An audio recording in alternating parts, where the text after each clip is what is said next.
j'ai passé passablement de temps de fouiller les premières pages de la Bible, de la Genèse. Il y a vraiment quelque chose qui m'a marqué, c'est à quel point Dieu est relationnel, et à quel point il veut vraiment connecter avec nous. Et j'aimerais vous partager quelques éléments qui, parfois on les survole comme ça, mais qui peuvent vraiment nous impacter. Et je pense que c'est quelque chose qui se traduit vraiment dans la vie de tous les jours, de savoir profondément que Dieu veut communiquer avec nous. Tout ça commence en fait par comment Dieu se présente et comment il est présenté dans la Bible. Dans le premier chapitre de la Genèse, on parle de Elohim. C'est vraiment le titre Dieu. C'est le Dieu créateur. C'est un titre un peu générique, comme quand on parle de Dieu.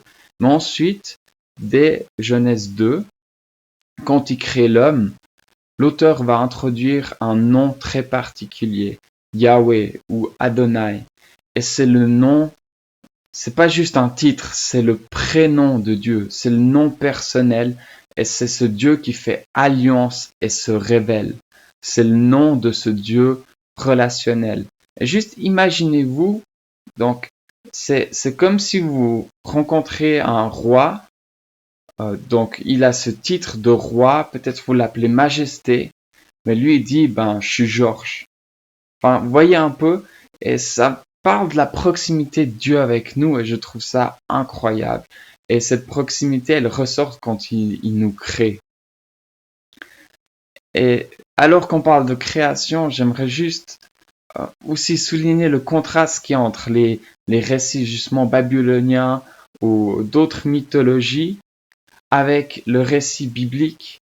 Ce contraste est le suivant. Dieu ne crée pas les êtres humains pour qu'ils soient ses esclaves à son service ou parce qu'il a besoin d'eux pour être adoré ou quoi que ce soit. Dieu est trinitaire, il est relationnel dans son être, mais il crée l'être humain pour qu'il puisse participer à cette relation d'amour. Et franchement, si on y réfléchit, il y a quelque chose d'époustouflant vraiment. La bonté de Dieu, elle se manifeste quand on voit comment il crée le monde et comment il le qualifie. Dans Genèse 1, il y a 7 fois Dieu qui dit que le monde est bon. Et j'ai fait une vidéo sur le fait que le deuxième jour, Dieu ne dit pas que c'était bon. Parce que tout ce qu'il fait sur terre, c'est que ce soit bon pour l'homme. Et c'est incroyable. Je vous mets la vidéo dans la description qui explore plus ça. Mais ça touche à quelque chose du cœur de Dieu pour nous que je trouve merveilleux vraiment.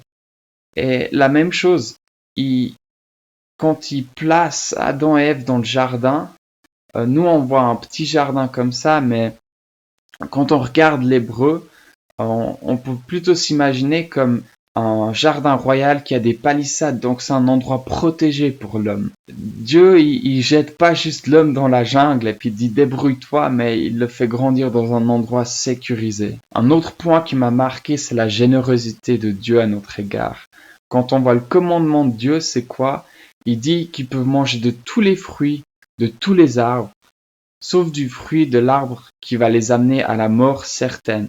Donc on voit ici le projet d'abondance, de vie, de générosité de Dieu pour l'homme, mais il le laisse libre. Mais il le met en garde. Il dit, mange pas de cet arbre parce que tu vas mourir, c'est certain. Donc en fait, la mise en garde, le commandement aussi est rempli d'amour, parce que c'est pas juste j'interdis parce que j'ai envie, mais c'est parce qu'il veut la vie, mais il veut nous laisser libres. Et c'est quelque chose qui me touche de voir cette générosité de Dieu. Il n'a pas juste mis 2 arbres, dire choisis, c'est 50-50. Il a dit tous les arbres, tous les fruits, sauf un seul arbre que tu peux pas. Et je pense qu'on pourrait réfléchir longtemps là sur comment on perçoit Dieu comme étant ce Dieu qui a ses lois et puis il faut tout suivre, alors que le Dieu qui se manifeste dans ces pages, c'est ce Dieu généreux, le Dieu de la liberté. Mais c'est une question qui revient assez souvent et l'autre jour une amie me l'a posée justement, pourquoi est-ce que Dieu il a planté cet arbre de la connaissance du bien et du mal alors qu'il savait que l'homme allait en manger? Est-ce que Dieu n'est pas méchant d'avoir mis cet arbre s'il savait d'avance que Adam et Ève allaient pécher et entraîner toute la création dans le mal? Mais de nouveau, c'est parce que Dieu est relationnel. Et s'il n'y a pas de liberté, il n'y a pas de relation. Si l'homme ne peut pas dire oui au Créateur, ben, il n'y a pas de relation réelle. Il y a une relation forcée. On peut aussi s'attarder sur la notion d'image de Dieu. Dieu nous a pas juste créé comme ça, il nous a créé à son image avec une valeur intrinsèque, inchangeable, incroyablement précieux. Il nous confie un rôle, une tâche énorme, c'est de prendre soin de cette création. Évidemment, si on regarde à la révélation complète, on voit que Christ va donner sa vie pour nous parce qu'il nous aime, parce qu'on a de la valeur pour lui. J'aimerais aussi ajouter que le fait que Dieu veut être proche ou soit proche n'est pas une notion nouvelle. On le voit dans Genèse 3 quand Dieu parcourt le jardin et le verbe fait vraiment penser que c'est quelque chose d'habituel. Donc c'est un Dieu qui est proche. C'est pas un Dieu qui est loin dans le ciel quelque part, mais il se veut proche. Il veut être en relation. On peut s'imaginer qu'il avait l'habitude de se balader avec Adam et Ève dans le jardin. Et le côté relationnel de Dieu ressort aussi quand on voit sa réaction face au péché. Il vient pas vers Adam en disant ben là t'as tout pourri comme ça. La première chose qu'il dit c'est où es-tu? Il y avait la recherche de cet homme qui a trahi sa confiance, qui se cache, qui a honte. Il va le chercher. Et un dernier élément que j'aimerais souligner, c'est la réaction générale de Dieu face au mal. Notre société voit très mal que Dieu juge, mais moi j'aurais tendance à dire heureusement que Dieu juge. Parce qu'en jugeant, Dieu, il limite le mal, il met une fin au mal. Et c'est exactement ce qu'il fait.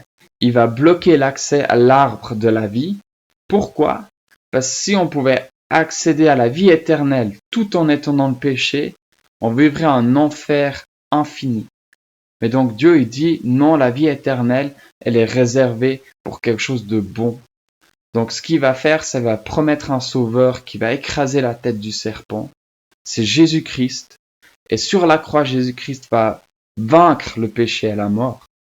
Et va ressusciter le 3e jour. Et cette espérance, elle est pour nous tous. Voilà, si tu veux retenir quelque chose de cette vidéo, c'est que Dieu est relationnel. Il veut avoir une relation avec toi. Si tu as apprécié cette vidéo, like et abonne-toi et partage autour de toi. Ça fait toujours plaisir. Commente s'il y a quelque chose qui t'a touché ou tu n'es pas d'accord. Ou si tu as une question, c'est toujours un plaisir. Et à la prochaine.